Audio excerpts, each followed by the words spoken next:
freaking first cut. Golly. Welcome to the First Cut Podcast. I'm Rick Gehman, and this is your mega preview pod for this week's Travelers Championship. And of course, this episode of the First Cut is presented by FanDuel Sportsbook. Make every moment more. And I've got a crew that's going to make every moment more. Mark Immelman is here. Mark, welcome back. It's so good to be back. You see my beach tan? I am ready to go. Rested, refreshed, loaded. Let's go. Always tanned and looking good is Patrick McDonald. Hello, Patrick. Stop it. I'm knee deep in Davey Johnson's Wikipedia page because of Kyle's hat right now. This guy started managing in 1984. Yeah. 30 years. Well, I remember him for my Nats. I'm knee deep in Daniel Boone's Wikipedia page because I went from Kyle Porter wearing a Reds hat to who did I say? Oh, Pete Rose, to Dusty Baker, to Davey Boone, to Daniel Boone. I'm out on the frontier. Kyle Porter is here. Hey, KP. How are we doing? I'm glad I could provide that connection for you. You guys, are you into the College World Series, Rick? I'm watching the College World Series right now. Honestly, have not seen a second of it. It's great. My sons enjoy it. I'm glad to be back too. I went to took the whole family to Inside Out 2 this morning. Tremendous film. Oh, Okay. I did not know there was a sequel. There's a new emotion, correct? There's 4 new emotions, Patrick. Oh, okay. Yeah. It got complex in a hurry. It was wonderful. We had a great time. So it's good to be back home. I think it's insane that there's an event this week. We can talk about that, but I'm going to have a U.S. Open hangover probably until the Open Championship. Yeah, I feel you. There's the show must go on, as they say, however, because the Travelers Championship is happening this week. But before we get to that, let's get to a little news and notes. The framework agreement, the momentum has been moving very, very slowly between the PGA Tour and the PIF. According to Alan Shipnuck and others, admittedly, this has kind of been floating around the last couple of weeks. Alan, as of, 3 hours ago, says the tour board meeting is happening right now in Hartford. Texting with a board member, he says not to expect an announcement today, that referring to a more official agreement between the PGA Tour and PIF. He would go on to say, with how much is at stake, how many lawyers are involved, everything is being heavily scrutinized, and they do not want to get this announcement or any announcement that might come out or the messaging around it wrong, like maybe many felt Wrong. 6. John Rahm. There it is. So, Mark, we'll start here. We are now a year and 12 days into some sort of agreement. It seems like we are getting maybe closer to a finish line, despite really not knowing what's in there. Yeah, and all I can really offer here is what I've managed to be privy to, and for a while out there on tour, there wasn't much conversation about this sort of stuff. Then all of a sudden, over the last few weeks, it started coming up, and it was dinner time conversation between announcers and players were talking about it. So you got the sense that stuff was on the move. And I was somebody, I'm like, is this for real? And the answer was yes. So, look, it's nice that this thing's moving along a little bit. I still don't see the real reason why they need to try and push things along. I'm sure they'll be very, very careful about the whole thing because there's a lot at stake. But all that being said, it is heartening to see that there is a little light at the end of the tunnel, and that light is not the proverbial train upcoming. Hopefully not. The KP, is there any indication about how multiple leagues of this magnitude could coexist along with kind of the financial side? Because I do want to separate, Live Golf is not PIF and PIF is not Live Golf. I want to remind people of that. So is there any indication of what could possibly come out of this deal, both on and off the golf course? Well, Yeah, those are two very different things, right? I think that I actually think in some ways the financial side, I thought a bunch of people were talking about this at the US Open last week. I think the financial side is complex, but not it's not super tangled. Like I mean, we have a blueprint, right? With the strategic sports group. They've already made an investment into PGA Tour Enterprises. So the PIF has a blueprint for how that, or PGA Tour Enterprises has a blueprint for how that goes. I don't think that is really the hang up. I think all the other stuff is a hang up. And you talk to a bunch of people at the US Open and it's like, man, I don't think anybody knows. I think they're like, the thing that we always say, they're very much making it up as they go.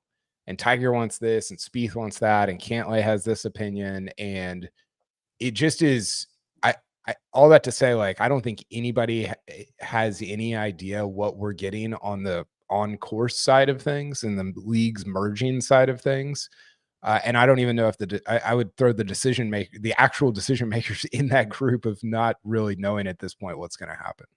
Yeah, I mean, there's a lot of layers to this, Patrick, and the golf side is probably the most difficult side. There are guys on LIV who don't want nor need access to the PGA Tour. They only want access to major championships. There are guys on the PGA Tour who might not necessarily want to play in team events. Maybe they just continue to coexist independently of one another. The other wrinkle in all of this, and correct me if I'm wrong, Patrick, some of these contracts are up soon, right? This is year 3 for LIV, and weren't most of these deals 3 or 4 years long? Or I mean, that's also something that we need to consider.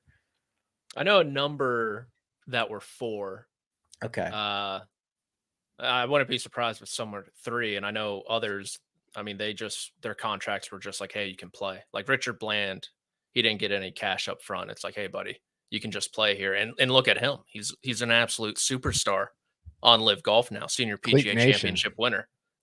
Most recent winners, which I will say, Patrick, I followed Martin Keimer's practice round at Pinehurst. Him and Rory were together. Okay. Elite branding on his bag. Cleat branding. The bag is cool. Much better than Sergio's, which is just in your face. Sergio's is cool in its own absurd way. Bright red in your face. He's got the fireball everywhere on him. Sergio's red shoelaces look preposterous. It's incredible. I don't know. I've heard weird things that are probably not true, so I'm not going to say them. But yeah, I mean, you've heard guys like Rahm and Bryson say they'd like to play in PGA Tour events again. They have the ones that mean a lot to them, or at least they say they mean a lot to them. Obviously, Rahm and Phoenix, and one of them, Torrey Pines as well. So I could see a world where it's just fluid between the two. But kind of like KP said, I'll believe it when I see it type of thing. If this past year has taught me anything with rumors and what to expect from this deal and the PGA Tour, it is I will believe it when I see it. I think one thing that will be really interesting that comes out of this is do they just go ahead full tear down world tour? They just read Rick Gehman's post at the meeting and put it into the record, or do they keep everything sort of separate but sort of collaborative? I'm 95% sure they're going to go with the latter. They're going to keep everything separate. Yeah. Just because of who's involved and who's high, like Tiger and like all those guys. I don't think they want the world tour. And you talk to people at the US Open and it's like, hey, the world tour might be like a bad business decision. Sounds cool. Go to Australia, go to Royal Melbourne, go to all these different places. Is that a good business decision for the PGA Tour, the PIF, anybody? I don't know that anybody in that room necessarily thinks that. Well, KP, I agree with you, and I don't think that they will do that. However, you now have an investor who doesn't really care about business plans and business decisions and can lose a little bit of money. Maybe we just make this thing happen and focus on 40 years from now, right? Let's burn it. Is the public investment fund our only route to getting to see Royal Melbourne and going to Scotland a couple of times a year? Seemingly. All right. Well, listen, we could spend the next 7 days speculating wildly about how this is going to happen. I agree with Patrick. We'll just take the information as it comes along. Next up, Rory McIlroy. And Mark, I'm interested in your take on this because we did not get a chance to talk to you since the United States Open. And Rory did not have himself a great final few holes. He did tweet out a quick statement about the U.S. Open. He acknowledged that, quote, yesterday was a tough day. This is from Monday, obviously, and the toughest he's had in nearly 17 years as a professional golfer. He goes on to congratulate Bryson, calls him a worthy champion. And then he officially said, hey, I'm not going to play the Travelers Championship. I'm going to take a few weeks off, process everything. He will be back to defend his title at the Scottish Open. And then we will see him, of course, at the Open Championship. Yeah, look, at the outset here, let me read out the disclaimer and say I'm not going to be a Rory apologist on all of this. But I will say that over the last few weeks, when I have spent time with him, because I've had his group a few times, he seemed like a different guy. He seemed more at ease. He seemed like the game was more fun to him. And it almost seemed like all of his ducks were beginning to line up a little bit, and lo and behold, they nearly did. Now, just take yourself to Sunday afternoon. Look, if anyone's desperate for a major championship win, and they all are, I guess Rory tops the bill. And then he's got a lead, which ballooned to 2 strokes, which I found it kind of hard to believe at the time, but he was keeping himself alive with chipping and putting. And it was almost kind of smoke and mirrors in a way, given how he normally plays. And so I remember, because I wasn't watching, I was listening to this on the radio. And I remember thinking after he took the 2-stroke lead, I'm like, oh my goodness, because I'm sort of calculating what's going on coming down the stretch and the fact that Bryson's behind him. And I'm like, he has barely missed yet on the greens. And then isn't it funny how the part of the game he'd sort of been relying on let him down when it really meant something? But that's just golf. And certain folks can justify that and say, well, it's just golf. But Rory right now, given what's transpired over 10 years, he doesn't have that luxury anymore, because you either win or you fail. And sadly for him, he failed on a global stage, and he did so in a disastrous fashion with those 2 short misses. I only saw the one on 18, and I'll tell you this, I thought he hit a decent looking putt there down the hill, and that thing swiped across the hole. But anyway, I'll say this. Having been there and been close to players going through that stuff, it's freaking hard to stomach. I don't care who you are. And then it's freaking harder to have to stomach when you got the eyes of the world on you. And I have no doubt that there's going to be some significant scar tissue from this. I wouldn't say as badly as what he suffered from Augusta National. I hope not, because part of his statement talked about resilience. But I will say this.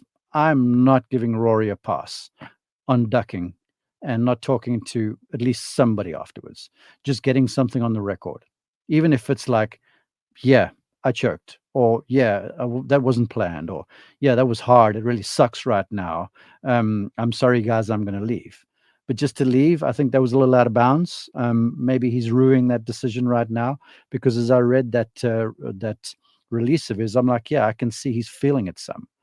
So sadly, he's feeling a whole bunch of things right now. And now what's happening is, in order to process all of this stuff, the Travelers Championship is suffering a little. Now, that's another side of the argument, because there's so much big golf on the go over the last few weeks that these guys are absolutely gassed. But look, it's horrible to fail like that. It's horrible to fail outright. But then you got to stand up and you got to say something. And I was kind of disappointed that he didn't. And that's where I stand on it.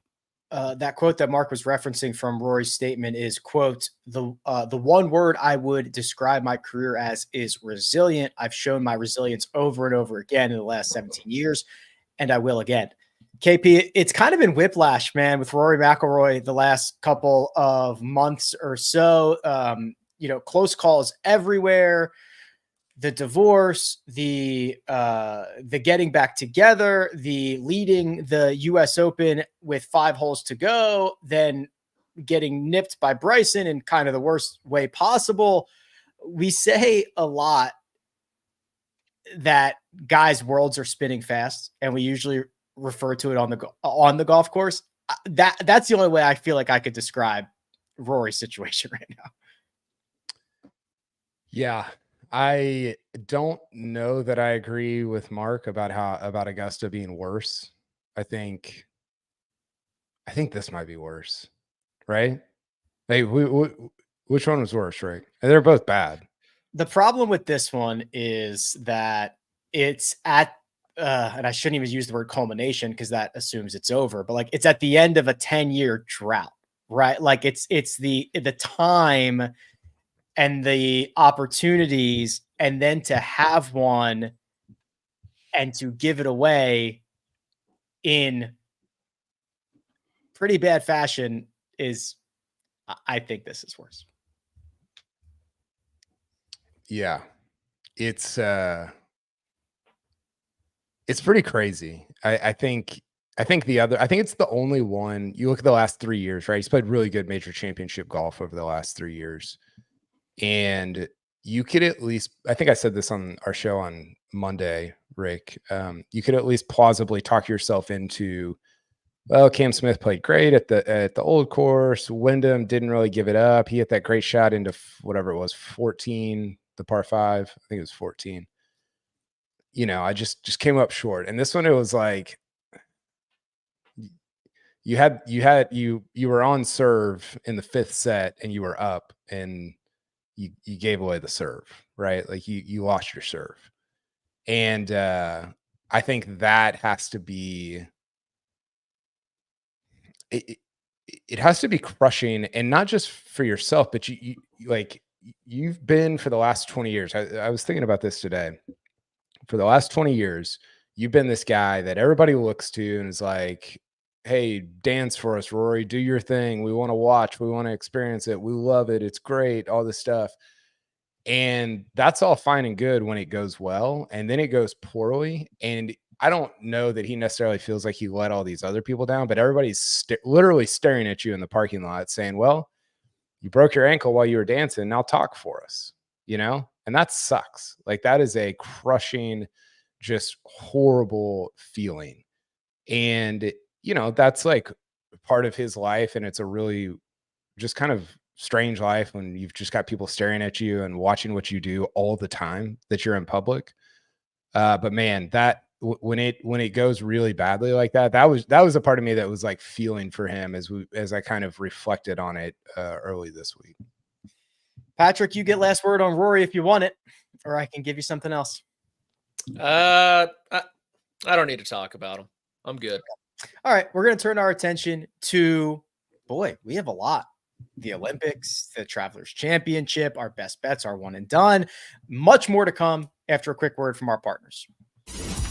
At CBS Sports Golazo Network, we're bringing you the game. Madness of Messi arrives! Breaking down the game. This is unlike anything else in the world. And changing the game. Get it all for nil. That means free. Whoa. And all day long! 24/7. And we're back. Okay, Patty Ice, the Olympic teams are set. The United States, the only team with 4 golfers. Other nations get 2 or 1. That is because of how the qualifying system works. The U.S. have 4 golfers inside the top 15, so that makes them eligible. The United States will roll with Scotty Scheffler, Xander Schauffele, Wyndham Clark, and Colin Morikawa. A couple of notable other teams. Ireland, that is Rory McIlroy, Shane Lowry. Sweden, how about this? 1 old and 1 young, Ludvig Åberg and Alex Noren. Norway, that's Chris Ventura and Victor Hovland. Spain, Oklahoma State teammates. John Rahm and David Puth. Pew, pew, pew. That's a tough one to say. Great Britain is Fleetwood and Fitzpatrick. There's a lot of good teams here. I'll tell you what. I don't like the Olympics. I don't think the Olympics should exist. However, just in general? Oh, I don't think any nationalized sports should exist. Let's hear it. Why is that? Hey, producer Josh, you know how you cut everybody out and you just single shot somebody? Do that with Rick right now. Okay. In short, there is very little evidence that the Olympics or the World Cup or any of these large scale kind of nationalized sporting events have done anything but breed corruption, just like, I mean, we've had horrible sexual harassment cases coming out of these. You are generally spending money and giving, like, I mean, the corruption that goes on in these places for a month, spending billions of dollars, then a lot of these places, they can't afford it. They can't fund it. Taxpayers are being asked to do this. There's been blood doping. There's been cheating. There's been scandals left and right. I just like, what is the evidence of good? Like, we all just look at it for a month and say, oh, great. Like, sweet swimming medals or whatever. Like, I just think it is generally bad for humanity. Bad for humanity. Bad for humanity. That's strong. That's a strong allegation. Take. I love this take. I don't know if I agree with it, but I love it. Well, Rick, since America's going down the tubes in every metric ever, you know what? We need gold medals to make us feel good every 4 years, every 2 years, actually, when looking at the Winter Olympics and the summer. So one issue that I have, Rick, is I think it's a little tangential to yours, but the sweet swimming medals thing, it sounds absurd, but like what my issue, I don't know if it's an issue, but the thing that I think about is what happens when these people that have trained for 20 years or whatever, 15 years are done and they get 5th place in Tokyo or in Paris, and you're done with your swimming career and you have no skills like for the rest of your like business or work or career life as an adult. And I just feel like there's and maybe you could say that of all sports, like if you play high school, college football or whatever, high school, college baseball, it feels like kind of empty, right? Like I don't know what the end game is for even the ones that do it, unless you're Michael Phelps. I mean, what is Ryan Lochte doing? Like, did he go on to have like maybe he did. I don't follow it that closely. He's on reality TV. Okay. So maybe it's a platform into doing things like that, but there is kind of you're set up to fail after the Olympics narrative that you could talk me into. Also, the way that this kind of connects back to our pod is no discernible life skills. Well, yeah. What would we do if we didn't have this? One of the things that I think a lot of people talked about with Liv is, okay, you've got the Saudi Arabian government funding this sports league. And if the U.S. Treasury created a golf league and paid Phil Mickelson $250 million of our taxpayer money, like, I'd be pretty pissed, right? And this is kind of part of, like, that's what the Olympics are. It's just all of this public funding going into, I mean, there's an entire Wikipedia page dedicated to Olympic Games scandals and controversies. And that does not include the World Cup. It does not include smaller scale stuff. I just think in general, it's like a bad place to be. Wow. I think you're talking me into your take. I'm in. I love this take. This is great. I'm a fan of the doping stories. I think they're lighthearted and fun. Yeah. Shout out to the friends in the USSR. I'm excited for Victor to get, involved in the Olympic Village. I think he's going to have a blast there with all the other athletes. And I might be with you, Rick. Not quite yet, but maybe. Well, I have the luxury of being international in this conversation, although I am an American citizen. And for many, many years, because of the sins of our fathers in South Africa, we didn't get to compete in global sports. So as far as I'm concerned, the Olympics is the thrill of a lifetime. Now, I hear exactly what you're saying, Rick, but as an athlete, this is what they aspire to be like. And I talk to a number of golfers now, because if we cast our minds back, what's it now, 12 years? How many Olympic golfs have we had? We've had, this will be the third go around, right? We've had, okay. And all the golfers are so into it right now because 11 years ago, I should say, everyone was like, no, I'm not going. I'm scared of the Zika virus. Remember that with Jason Day, and I don't want to do this. I mean, it was like, no, this is wasting our time. Now they all want to make the Olympic team. And I find it funny how there's a big brouhaha that Bryson's left off the team, because if you'd asked them this a few years ago, they'd be say thanks, but no thanks. So all that being said, I think, look, it's a thrilling contest. Yeah, there's a lot of money spent on stuff. I'm from South Africa, and they spent millions upon millions of dollars for the Soccer World Cup to come down there, and it generated a lot. But we got a lot of white elephants being old soccer stadiums now that aren't being used. So, look, from the international point of view, it's a big deal. And then, at least I'm now closer to my bold prediction we had at the beginning of the year coming true, where I said a French person was going to medal in golf in Paris in this Olympics. And I kind of like the French golfers the way they're looking right now. Well, They're you've trending. got two hot golfers in Matthew Pavone and Victor Perez for that to come true. And I do want to clarify, like, I do not besmirch any of these athletes, right? The system exists. I don't think you do. No. I am raging against the machine. I am not raging against Rick. in this scenario. But it is interesting, KP, because the US and I believe most countries, I think they could have changed this, but they basically went with the OWGR rankings, which is why you're not seeing Bryson DeChambeau. You're not, Brooks Koepka was not really ever close to joining this team. And that, of course, is, the timing of it, with Bryson obviously just winning a major championship, is getting everybody in an uproar. Yeah, it's I mean, I think we've established that the OWGR, I don't use the OWGR anymore for the purposes of figuring out who the best golfers in the world are, because it doesn't necessarily do that. I think you're kind of hung up with bad. I guess if you're the internet, what's the organization? IGF, International Golf Federation, or something like that. Yes.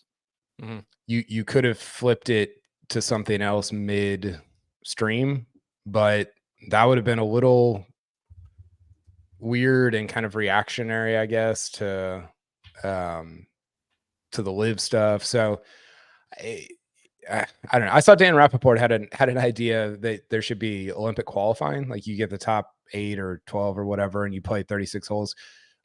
Great idea. I don't know if the guys would, like, be into that, or, want to play that much golf or have a qualifier or whatever. But what's the Rick Run Good or the Data Golf top 4? How would it have been different if you used one of those? Oh yeah, probably. Well, I don't think Wyndham, obviously it depends on time frames and stuff, but I imagine the most likely scenario is Wyndham Clark out, Bryson in. Yeah, so I've got Scotty, Xander, Morikawa, and Bryson barely edging out Russell Henley. Could you imagine the uproar? Are you kidding me? The takes would have been just Russell Henley's playing good golf. Russell Henley's number 7 in data golf. That might be a spoiler for my wow. my picks. Vindication. Cam Smith, there's a question in the chat, not playing for Australia. Again, OWGR problem. So that's Jason Day and Minwoo Lee. It is the qualifier, Patrick, is more in line with the way other sports do it, right? You go to track and field qualifying, you go to swimming qualifying, and you've got to like earn your spot on the team in that one moment. Yeah, but I don't think they have swimming meets every single week of the season, which I think's a little different there. It's so funny how 2 months ago people were saying Wyndham Clark is a top 3 player in the world, and now Bryson DeChambeau wins the U.S. Open, and they're like, why the hell are we bringing Wyndham Clark to Paris? And even some people online, it's hilarious how uneducated they are. They think people are choosing. I saw some people blaming Zach Johnson for this, which is hilarious to me. They're like, I can't believe Zach Johnson left Bryson DeChambeau off the team again. That's got to be parody.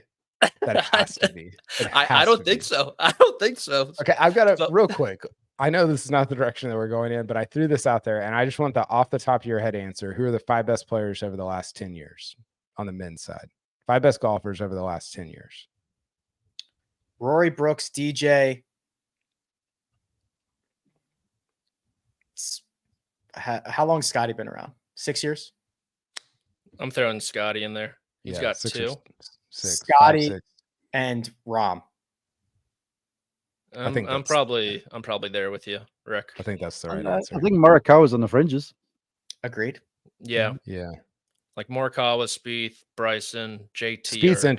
Spieth is interesting. He's won a lot, and he has more majors than DJ, Rom, JT. Scotty. Rory has no majors. Oh, yeah. Okay. I didn't even think about that. Yeah. So Rory's out. I mean, I think he has to be in because of how consistently great he's been. But there's a path to which you could, not have him in there. I think a sneaky one's probably Hideki. Yeah. Is Bryson in it? Is Bryson on the fringes, Patrick? Bryson he's probably 6 or 7. Okay.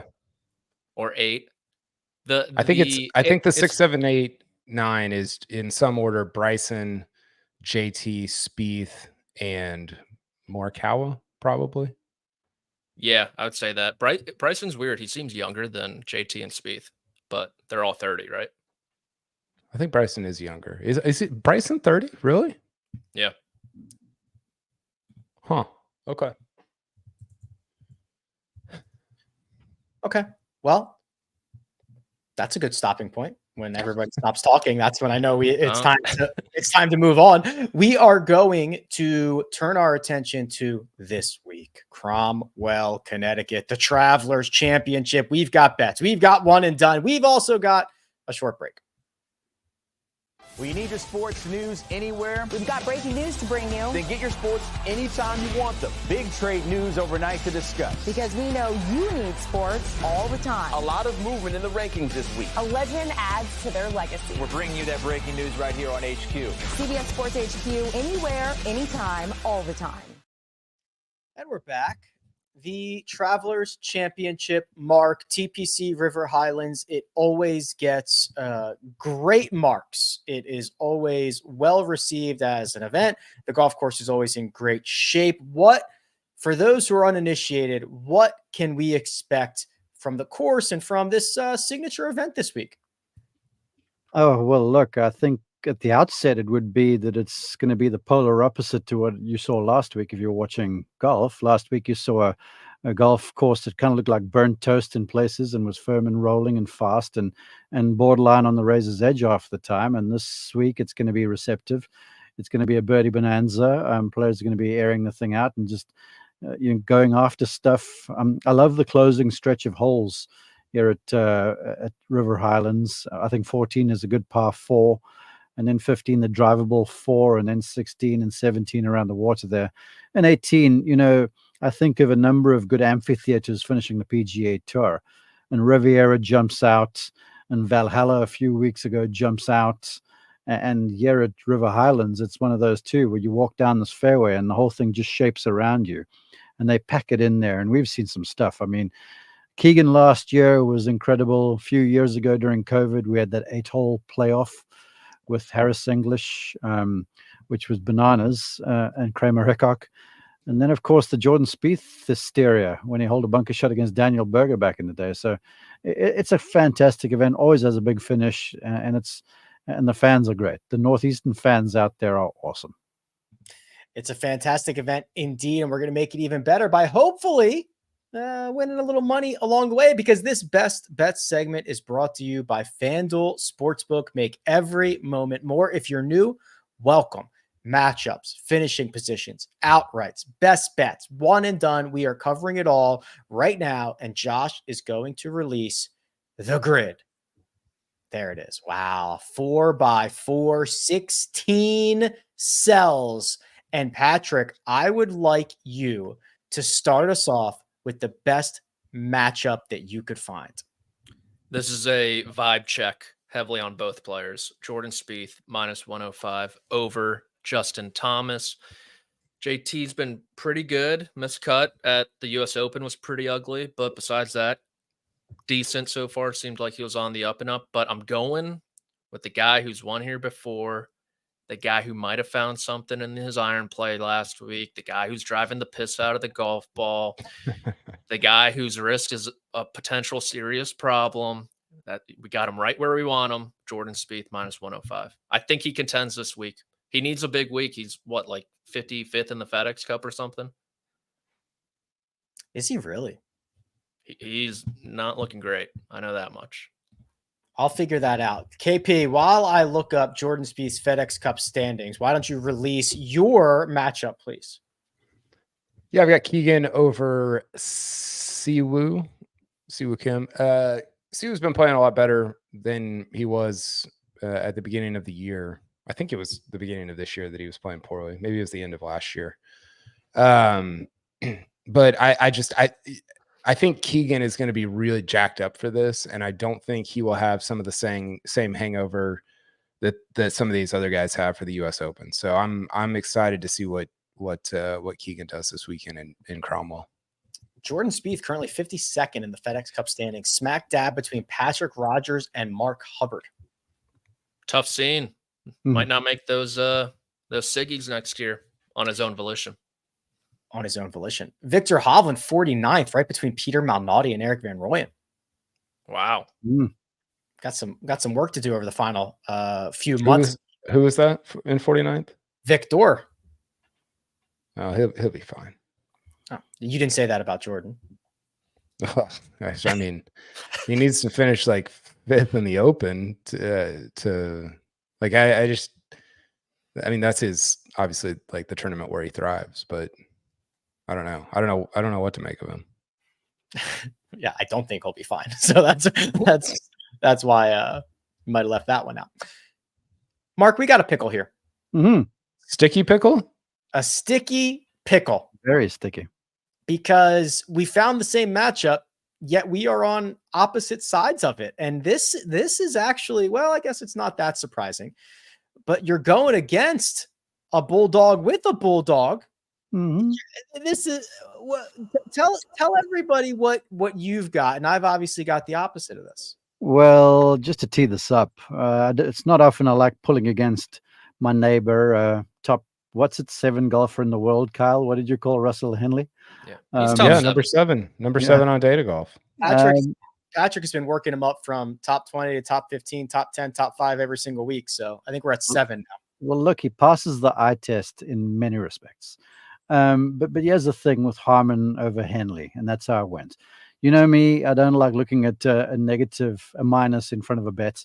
So I'm always going to try something positive. And looking down the list, a number of bets were kind of minus 110 versus minus 110. So nothing really jumped out. But as far as Brian Harman goes, he's been playing pretty solid over the last week.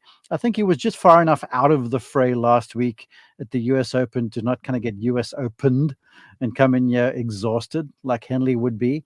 And again, I'm betting against a guy who in our draft last week was my best performer. I had Henley in my draft. So this is hard for me, but Harman's record around is impeccable. His stroke average is like 67. He was tied for second last year. He's had 6 top 10s. And I was vacillating between using him here and then sort of Linksy golf time. But I just love the shape of this place for his left-handed draw. So I feel like it'll be tight, but I feel like Harman pips Henley. Brian Harman has an unbelievable record at this event. He's played 44 rounds at TPC River Highlands, and he's gaining 1.7 strokes per round. Of golfers who have that many rounds at any golf course, it's way up there. I'll just tell you that for free. I didn't have the exact number. Little professional tease for you. You'll have to go to rickrungood.com to get that one. It's behind the paywall. Way up there as I was trying to find it here. It's basically Bubba Watson at TPC Scottsdale. Oh, that's pretty good. I thought you were going to say at TPC River Highlands. I did too. It's not that good. Bubba's like a third of about a quarter shot better. Bubba's won there 3 times, right? Another lefty. They move the ball in opposite directions off the tee, but you know, this place, it just seems to kind of like Augusta National welcome the left-handers. And Hank Lebioda contended one year. Yeah, there you go. That's a pull. I know. Yeah. Big pull. That's a sick pull. Visor gang. I obviously went with the opposite. Russell Henley over Brian Harman. I just like the way that Russell's been playing, obviously, and I'll take a little bit of eat a little bit of the juice here, minus 120. Finishing position market. We've got a top 10, 2 top 20s, and a top 40. KP, kick us off, please.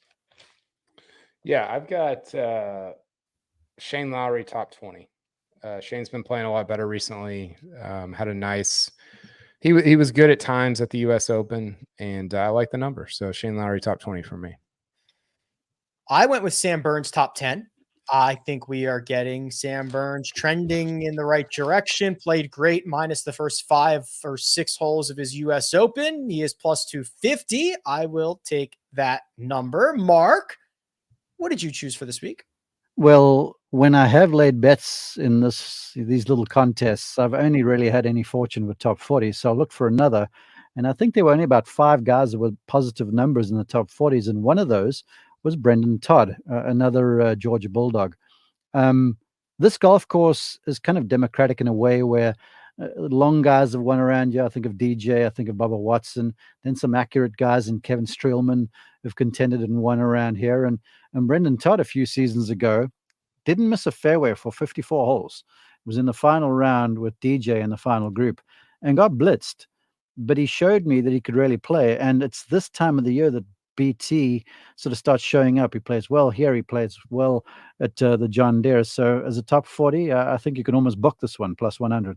Yeah, even money, plus 100. Brendan Todd, top 40. I will now give it up to Patrick, who can round us out here in terms of finishing positions. I went with Siwoo Kim, top 20, plus 165. He has 3 straight top 20s in these signature events. Tee to green, he's great. At this golf course, he is dreadful. He's missed 4 out of his last 5. So I think that's why we're getting a decent price on him. And the putter is starting to show a little bit of life. It's got a little bit of a heartbeat over these last couple of weeks. So if it does that again, I think he is a sure thing to get inside that top 20. See, woo. Shaking that ass, shaking that ass. There is a golfer in this field who has played here exactly 5 times and has made the cut exactly 0 times. And he's pretty good. He's a 6-time PGA Tour winner. Max Fowler? Homa. Max Homa. Oh, Good job. wow. 0 for 5. That's crazy. Yeah, you know what? We talk about recency biases, and remember about a few months ago, everyone was like, Max Homa's a top 5 player in the world. Eesh. I can't imagine there are a lot of guys in this field who have played any event at least 5 times and have missed the cut in all of them. Well, guess what, Rick?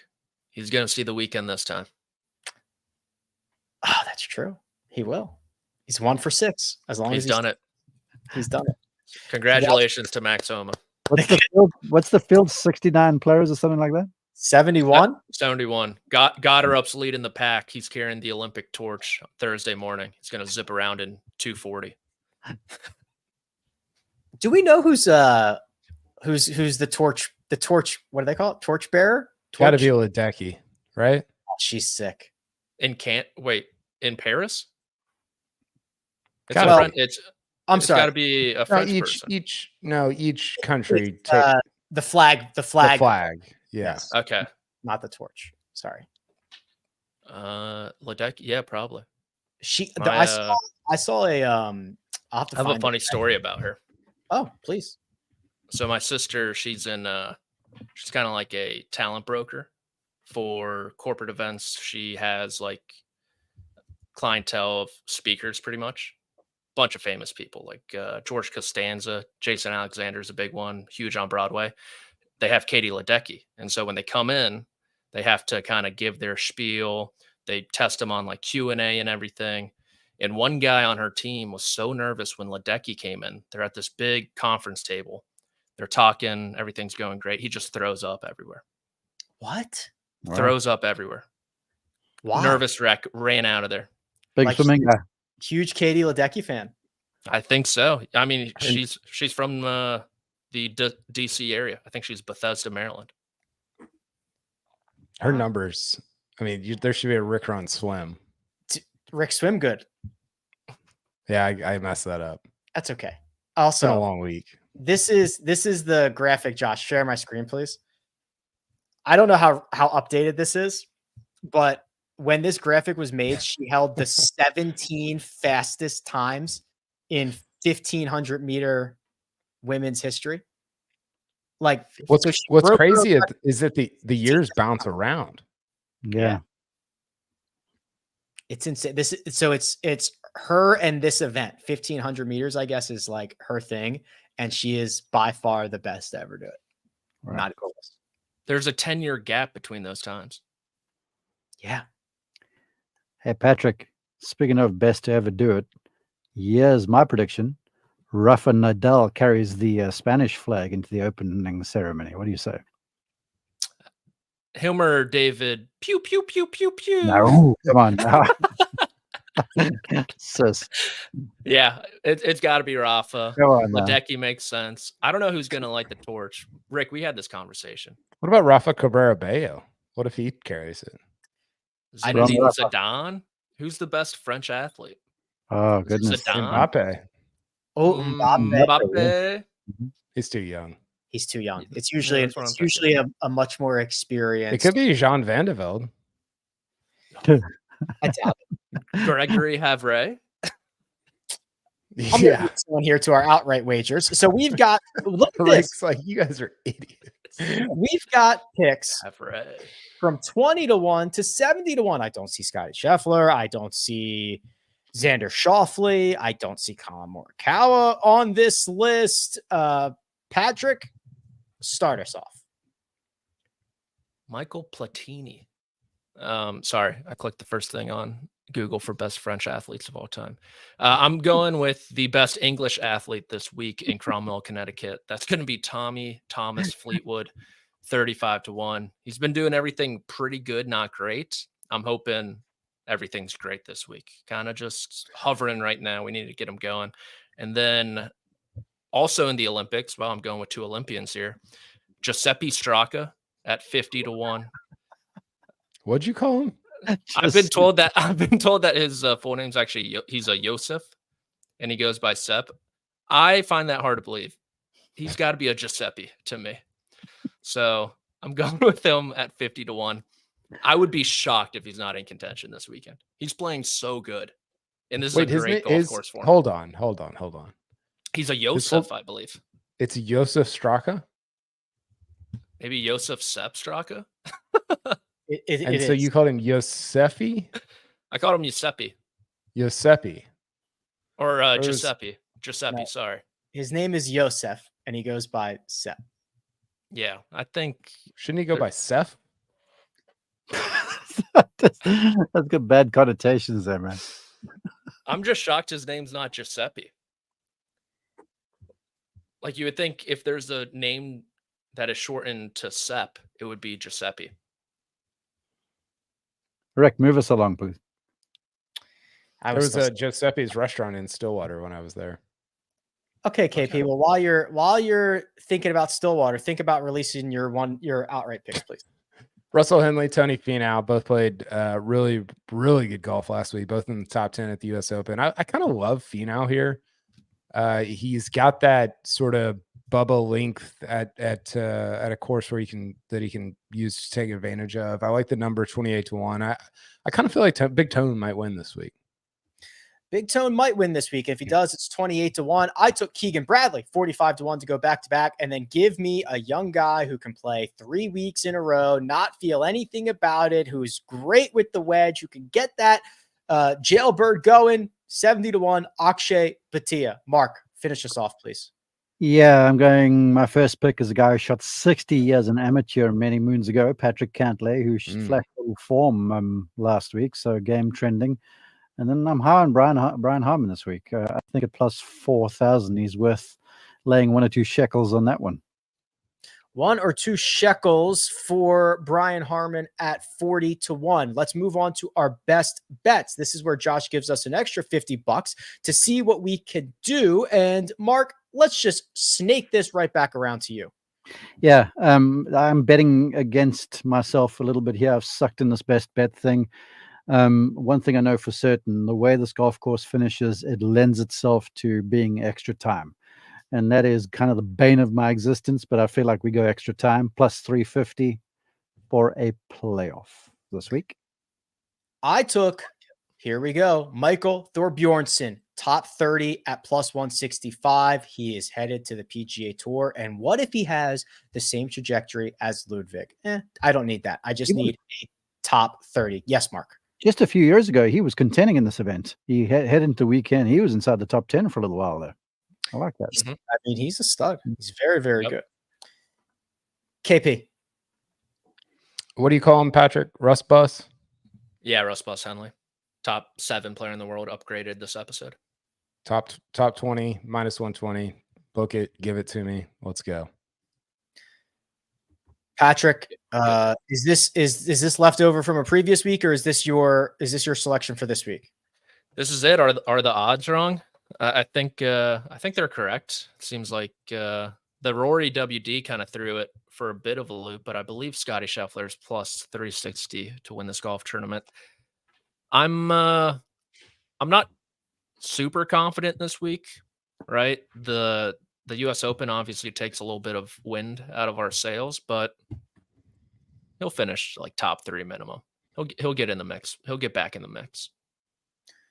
Thorbjornsen top 30, Russell Henley top 20, Scotty Scheffler to win, and a playoff are the best bets for this week. And that best bets segment was brought to you by FanDuel Sportsbook, where you can make every moment more. One and done. Greg is beating our brains in right now with the win from Bryson DeChambeau. He has jumped up to 17.8 million, and he is now in 6th overall in the entire Run Your Pool. Unbelievable. He has gone with Russell Henley. Oh, no. So has Josh. And Kyle, who'd you go with? It's just a blank box on the outline. Yeah, I just realized that. I did put somebody in. I don't know how to timestamp that, but I put Sepp Straka in. Giuseppe. Sepp Straka. Me and Pat.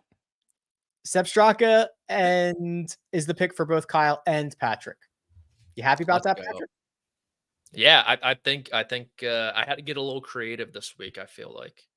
And he's a guy who's playing like I'd give him top 15. Top 15 Sepp Straka, top 10 Russ Henley, top 5 Matthew Pavon. So I'm going with Sepp this week. I took Colin Morikawa, and I'm as desperate as I could be to stay ahead of Kyle. You don't have to be the fastest gazelle. You just got to be faster than the slowest gazelle. And that's my situation right now. I just got to stay one step in front of the other. Mark, you are losing ground on the top of this board. We all are. Who'd you go with? I was all over the show. I had plans, Sahith, but I'm not seeing enough out of him. I love Harmon this week, but I have a sense I'm going to use him a little later this season. I thought about Russell Henley, but I think I might use him a little later this season. But now it's all up in the air when these guys are going to play. All that being said, I feel like short field, no cut. I got to go with the guys playing well, and that's Hideki Matsuyama. Now, I might rue this decision, but I just have a feeling. He's played here one time before last year. I think he finished inside the top 15, and he's just striking the ball beautifully right now. So come on, Hideki, make some putts over the weekend. Make some putts over the weekend. So for those just listening, here are the selections. Greg at 17.8 million, Russell Henley. Patrick, 12.8, Sepp Straka. Mark, 9.1, Hideki Matsuyama. Josh, 8.5, Russell Henley. Rick, 7.8, Colin Morikawa. Kyle, 7.6, Sepp Straka. Those are the one and done selections. Gentlemen, I did find the most decorated, or at least in gold medals, the most decorated French athlete. It's by gold. He does not have the total number. His name is Martin Fourcade, or it's actually probably like Martin Fourcade or Force or something like that. Guess what sport? Wrestling. Javelin. No. Shot put. Downhill skiing. No. Is it summer or winter? It's winter, and I'm not actually sure I Ooh. know exactly what this sport is, Oh, but I sick. think Mark was kind of close. Okay. Biathlon. Yes. All right. Mhm. Biathlon, Kyle. Wow. Is that cross country skiing and shooting? Yeah. Yeah. It's insane. Those people are fit, man. Dang, imagine skiing like that, then having to stop and shoot something. That is nuts. Almost every other French athlete who's on the top of the medals list it's like from 100 years ago, and it's fencing. Like the top 5 is that. Washed. We need to get Martin Trainer on that list. 100 years ago. He's got time. All right, gents. Any final thoughts before we get out of here? Congratulations to Boston Commons Hideki Matsuyama on the big day. The Yes, initiation today. he's going to parlay this, a positivity parlay into a big finish in the one and done league. Yeah. He got a new jacket, a snazzy blazer. Just really jazzed up about that coming in 2025. All right. That'll do it. Round by round recaps Thursday, Friday, Saturday, Sunday. Big thanks to producer Josh, who does all the hard work behind the scenes. Mark Immelman, available at Mark_Immelman. Kyle Porter. Oh, I went out of order. At Kyle Porter CBS. Sorry, Kyle. Patrick McDonald at P McDonald CBS. And you can find me at Rick Run Good. This has been The First Cut. We'll catch you next time.